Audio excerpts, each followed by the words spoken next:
As we come into this space, let us hear these words by Lucille Clifton. May the tide that is entering even now the lip of our understanding carry you out beyond the face of fear. May you kiss the wind, then turn from it, certain that it will love your back. May you open your eyes to water, water waving forever.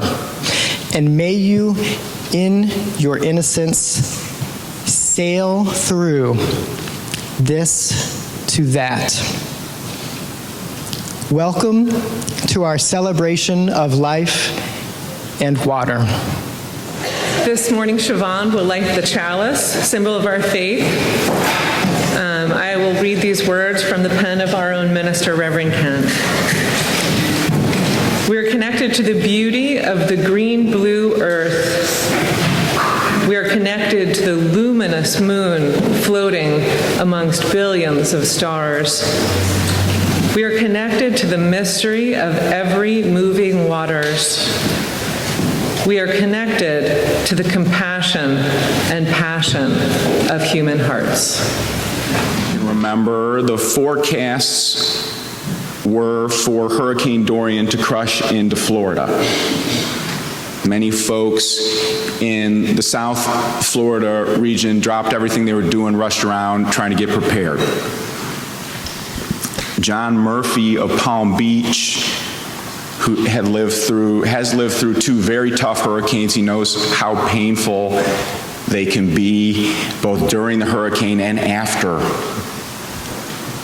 Last week, John was preparing for Dorian, and he went into the second grocery store he could find and saw that they also were out of bottled water. Later that day, John sat in line in his car for 45 minutes at a gas station hoping to fill the tank. And when he had moved up to being just 2 cars away from the pump, they announced they were out of gas.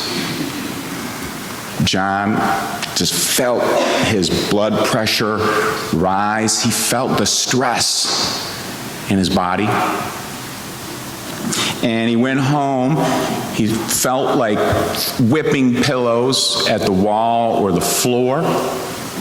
But instead, he grabbed one pillow, took it to a corner, found a small table to bring there as well with a candle, and John created what he calls his Zen den. This is a small, simple place where he can go and light the candle, read a poem, and take quiet. And John says that in these last days, taking time in his Zen den has helped him stay calm and positive. Susan Thomas of Coral Gables was, was watching the Weather Channel 24 hours a day, biting her nails. She said literally her body went on and off shaking, just was tremorous. And she decided to turn off the TV, and she downloaded a meditation app to her phone, and she started listening to meditation talks, and it guided her through meditation where the bell would ring. Took some silence. And in that experience, Susan says she's able to focus less on the things she cannot control and more on the things that she can do, like help somebody on her block.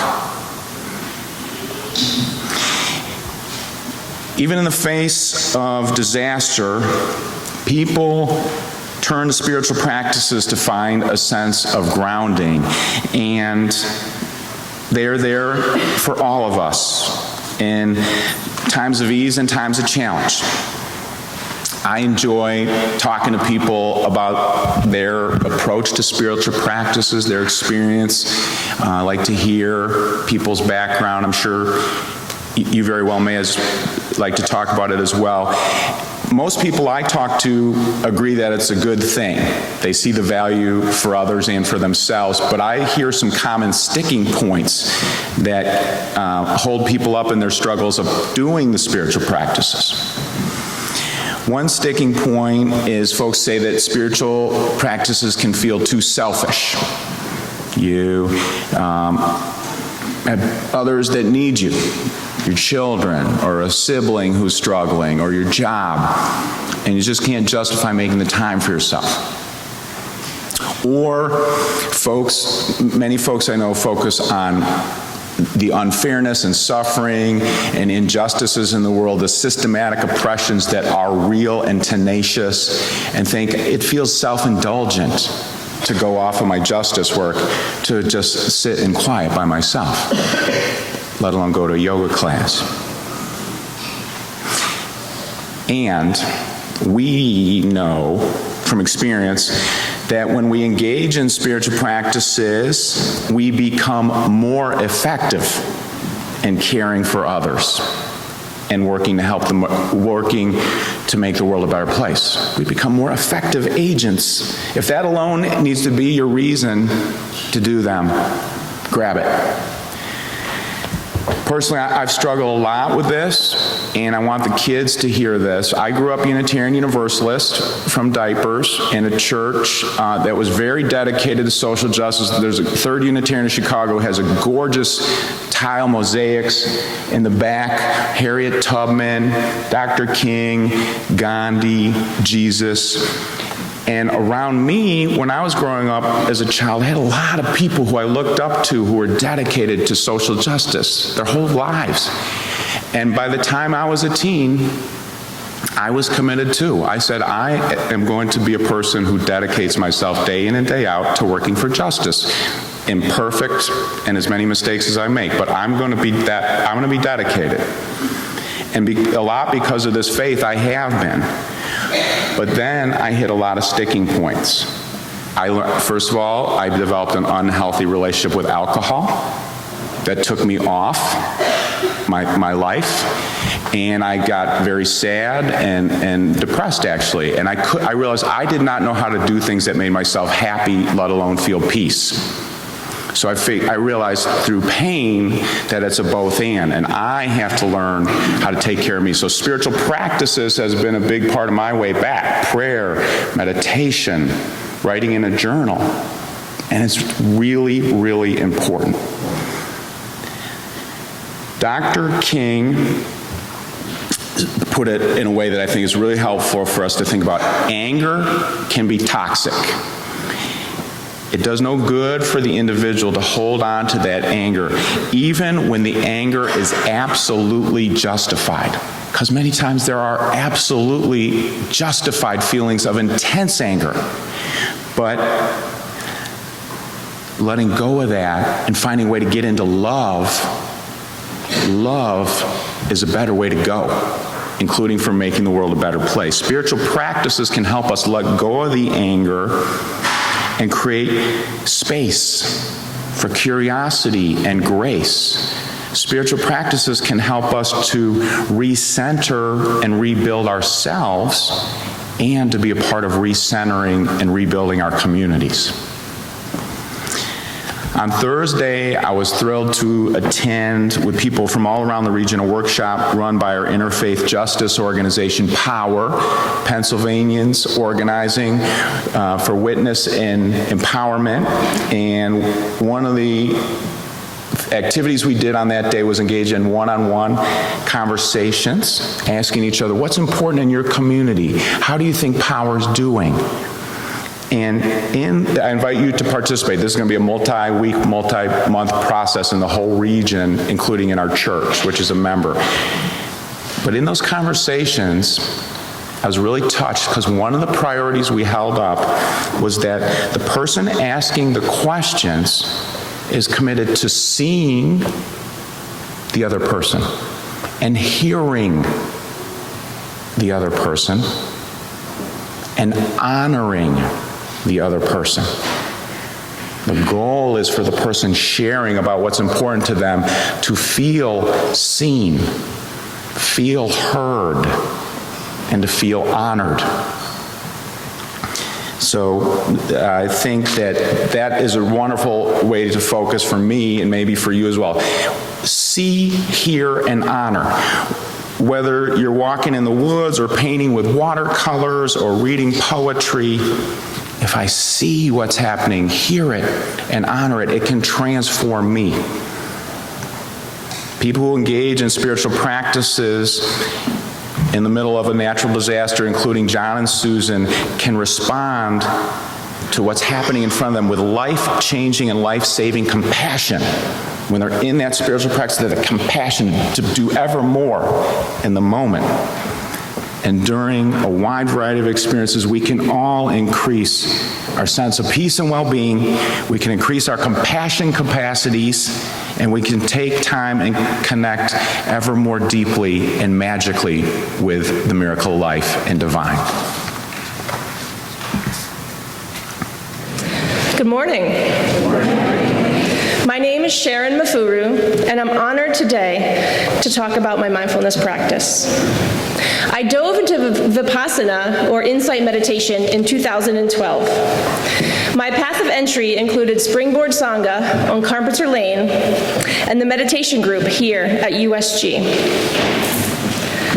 The practice is sitting quietly, anchoring to your breath, noting body sensations and emotions and thoughts as they arise, and kindly welcoming your mind back when it wanders, over and over. At first, my body was jumping off the cushion. I was a parent of twin 2-year-olds, so the list of tasks and anxieties were endless. I could absolutely indulge them and feel legitimate.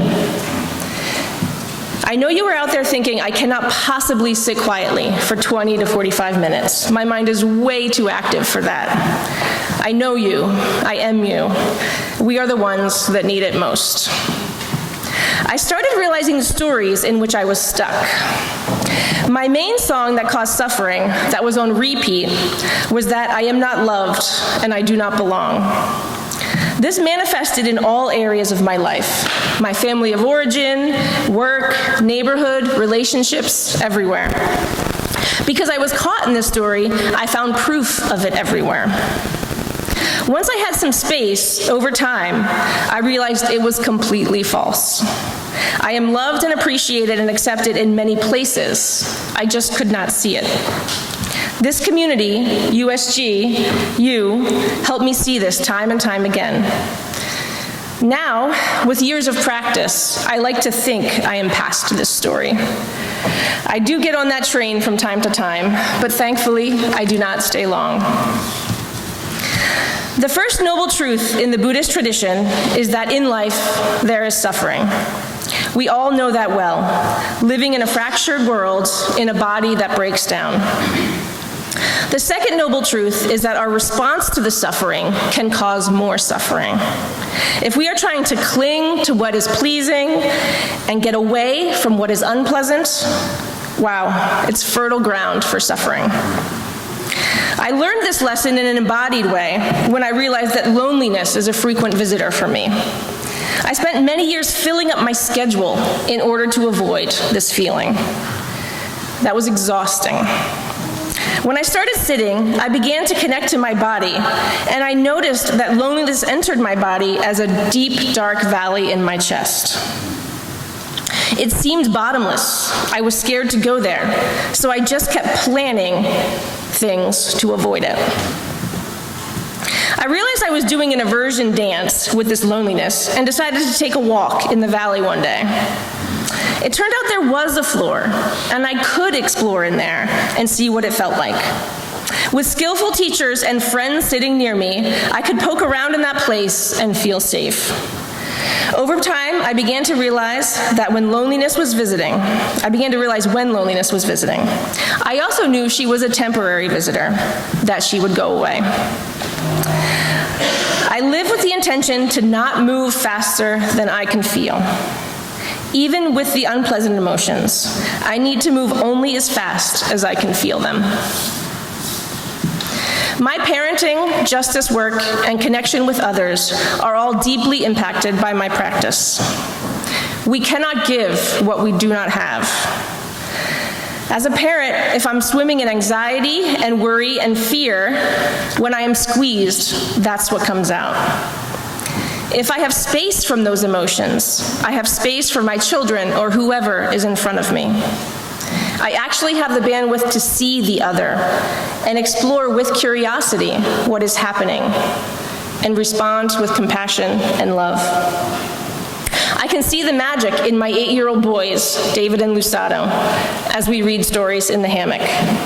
We all enter the cloud forest together, or whatever adventure Magic Treehouse is taking us on, and feel the stories in our bodies.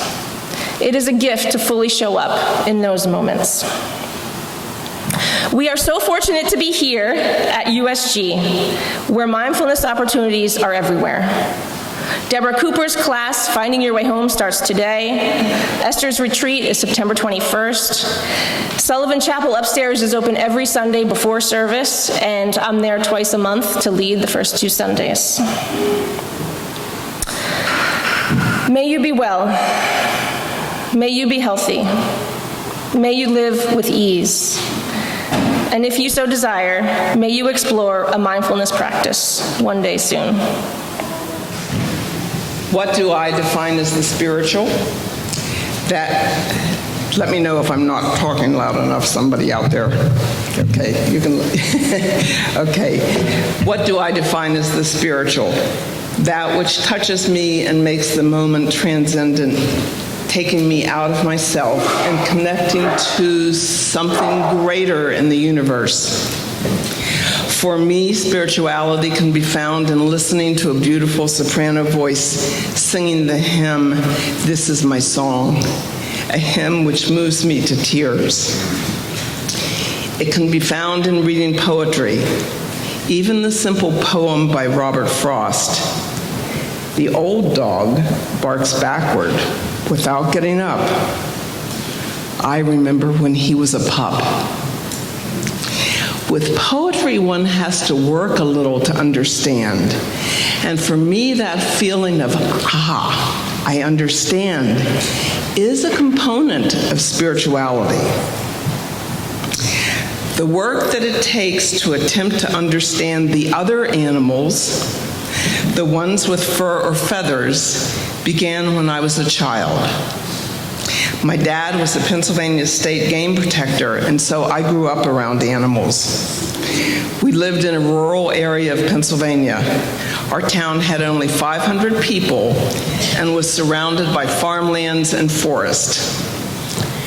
The photograph you see is of my dad with a fawn brought in by farmers or hunters who would see a fawn alone and think the mother had died or abandoned it. My dad built a pen for the fawns in our backyard, and my brother and I would feed them from baby bottles until they were older and could be transported to a game land. There were other fawns besides this one, and a flying squirrel, rabbits, chipmunks, a pet crow, an Airedale, and now there is my Vizsla, Joe. It is connecting with these animals that is a link to the spiritual for me. With Jo, I have occasionally spoken sternly and sharply to her and have seen her eyes grow apprehensive and her ears fold around her head. So I have adjusted myself and softened my tone. I see. I understand. I am shaped. It is also witnessing the animal's capacity to connect, to see, and to understand that is transcendent. A documentary by Jane Goodall showed chimpanzees figuring out how to make and use a tool. They stripped a leafy twig of its leaves to make a tool to fish termites out of a mound. If you have an animal living with you, you have probably seen him or her making such connections. I say, "Where is it, Jo?" And her head pops up, she looks around, and then hunts down the ball she left behind a bush. Bonnie McDermott's Cavalier King Charles Spaniel Alex brought over to Bonnie's new grandson his own favorite toy. How do they know? To me, it is mystery in the realm of the spirit. Spirituality also comes in taking delight in the other, in an animal's very being. With Jo, my spirit lifts seeing the glowing golden colors of her coat, her balletic nimbleness, her joy in running and leaping. Those moments are transcendent for me. I am in the moment and connected to something greater. I have wondered as I prepared this, oh boy, is spending time with animals really a spiritual practice? Is it any different from any practice, like scanning your emails or brushing your teeth? I think it is. If you are attempting to understand and connect with another spirit in empathy, compassion, or love.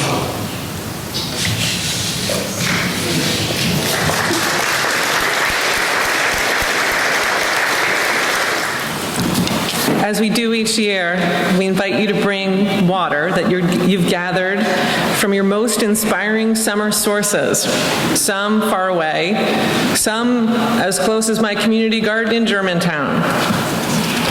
Combining waters here in our sanctuary brings us back together as a community, refreshed and ready for our new year of celebration and service.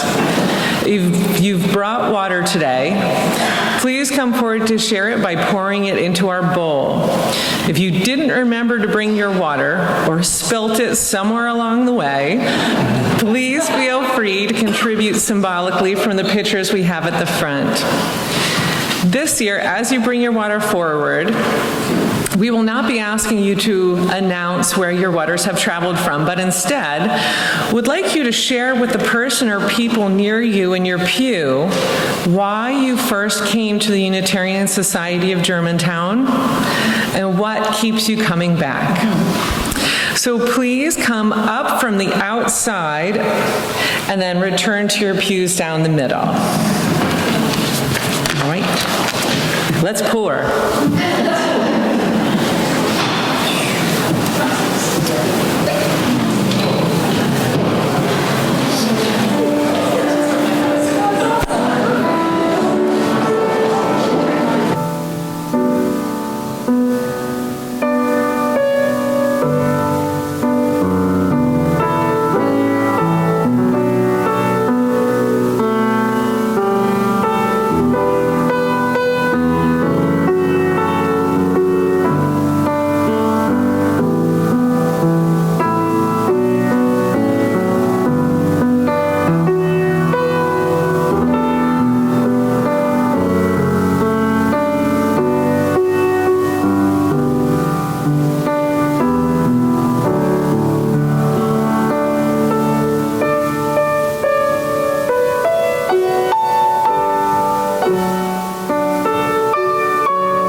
I now invite you friends, we will now bless the water. I invite you to open your hymnals to 10:10. We give thanks. And we're going to add.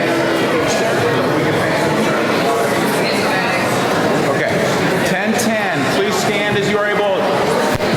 We bless this water with this song. 10:10.